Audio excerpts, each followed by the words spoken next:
it's Spaceman. So I'm going to be recording a few videos right now, then I'll be editing them during the week, and hopefully releasing a few videos by the end of the week. So the first one is on being the bigger man.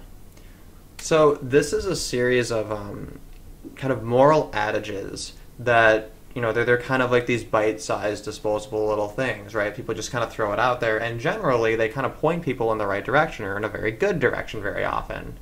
You know, being the bigger man is a good example of that. Two wrongs don't make a right is a good example of that. Two wrongs make a who cares is, I guess that's more scientific. And also, people say don't swear. That one I hate, because when you say don't swear, what you're doing is you're divorcing words from meaning, and you're also divorcing human ethics from thought. You're reducing it to this Pavlovian thing, where it's you hear this word, this collection of syllables, therefore you're offended, bam. There's no time to stop and to, as a listener, hold yourself responsible for the situation and to take time to digest it, to figure out what the person means in the context. You know, and it's this sort of entitlement that, like, I shouldn't have to do that. I should just automatically understand exactly what every single person says by every fucking thing they say. That's probably the best example of where simple moral adages just totally fucking go astray. But the one I want to focus on is on being the bigger man. I believe that this concept is basically held out to men as a trade, and it's kind of like a secret conspiracy that it's actually a bad deal, but the entire narrative surrounding it is that it's a good deal, right? Because you're being the bigger man, you're being better, right? You're doing the right thing. It's a specific kind of doing the right thing. And what happens is you have two people in a conflict, and really, by the letter of the law in that game, one person should say, like, nope, I'm correct, you're wrong on this one. But instead they're going to be the bigger man, and so they're going to pretend and accept the loss in that realm in exchange for a larger victory. Usually, though, it's in contrast to somebody whose behavior is really, really bad. Like, you're behaving better in that situation and accepting some sort of a disadvantage or some sort of a loss or some sort of a bad thing because of that. So that's probably the simplest example, is maybe like schoolyard bullying style shit, and extends all the way up to war. Now, I understand that war monuments, you know, they're supposed to symbolize something very beautiful. They're supposed to commemorate a sacrifice. They're supposed to be sacred. And I'm sorry, I'm saying supposed to be over and over again. And the reason I apologize is because my intention isn't to diminish any of that. But what we have is, in the two-game construction of being the bigger man, where, right, there's two games, you accept the loss in one where you should have won, but you're just accepting the loss so you get a different victory. And it's a consolation prize, really, but it's elevated in a more moral sense, and that's exactly what a monument represents, is being the bigger man, is that you took a much greater loss that you probably shouldn't have had to, which, you know, the loss of your life is probably the greatest one.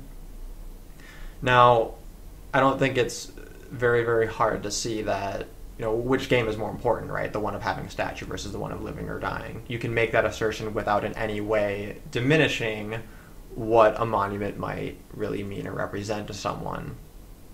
And, you know, that monument could even be a tombstone, right? This concept of monument really does kind of extend all throughout. So I believe that, I don't believe monuments are wrong, obviously. The question, though, is in that sacrifice is, was it necessary? I believe sometimes the monument is sort of given off as a bargain, and that because we can expect so many people to take that route so consistently, it enables situations where people accept losses where really they shouldn't. They really shouldn't. And that there's kind of a feedback loop where we have so much of this heroism going in that direction that it's just creating more and more unnecessary sacrifices. Whereas if one person would just kind of be a bitch and just stand up and be a little bit petty, it might kind of break that cycle, and it would prevent much greater, much more substantive losses. You know, rather than commemorating those losses, we can avoid them. So anybody who goes out and votes is being the bigger man. They're being the bigger man in regards to the game of reality and the game of what the vote means to them. The game of reality is cold, hard fact. Your one vote is not going to make a difference.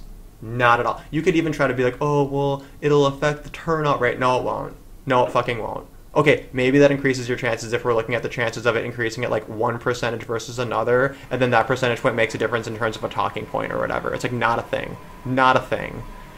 Right? But obviously, you don't go out to vote because you think that your vote is actually going to make that exact difference. You're doing it to show support. You're doing it because you urged other people to vote and you don't want to be a hypocrite, right? Like all these reasons. Like you're doing it because you said you would, because you promised you would. That's a good enough reason, right? So those are all ways that you can be the bigger man in that situation. And it means that for you, the act of voting has to carry with it an implicit victory that's more valuable than the time and the effort it takes to go out and vote. And I'm saying maybe sometimes, you know, if your vote doesn't have that level of thought or virtue behind it, it's actually more applicable to, or it's actually more rational and even more ethical, arguably, to not be the bigger man and to stay home and to enjoy some napping and to enjoy some nice food and to do whatever, you know, to just use that time for yourself, to become a better person, maybe, to treat other people better. You know, and that is your way of kind of paying it forward, and that's how you want to make a difference in the world as opposed to being involved in politics. But the point is, voting is an example of it. And I think that you can kind of apply this sort of a test. Like, think about, like, well, would a vote be worth it? Like, for example, for me, a vote typically is not worth it. It's typically worth it for me to not be the bigger man and to just enjoy my win of my day and not wasting my fucking time. The only exception I made was for Donald Trump, because I correctly predicted, as many people did, that he would shake some shit up, that he would call out the media. Really, when I say Donald Trump's the greatest president of all time, it's mostly a statement toward the other presidents. I don't think any of them were good. I don't think any of them were good. They're all fucking communists. They're all communists by my standard, because none of them would get rid of the fucking income tax or fucking end all taxation or privatize all of the services. I don't know. Like, I don't see why that's so fucking hard. You need to try it. So, the Gaytriarchy podcast, basically, when that podcast happens, it's during my busiest workday, which is Saturdays. So, at some point, hopefully, I'll be able to kind of hop on there for a short period of time if the timing looks decent. So that's something I'm going to kind of have to wait out, test the waters with. I may or may not be able to appear again on there, but I'll be around. Y'all know where to find me. And that being said, thank you all for watching, and have a great night.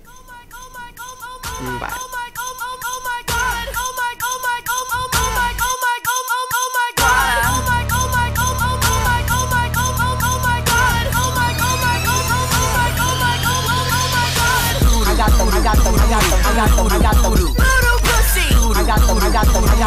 I got them.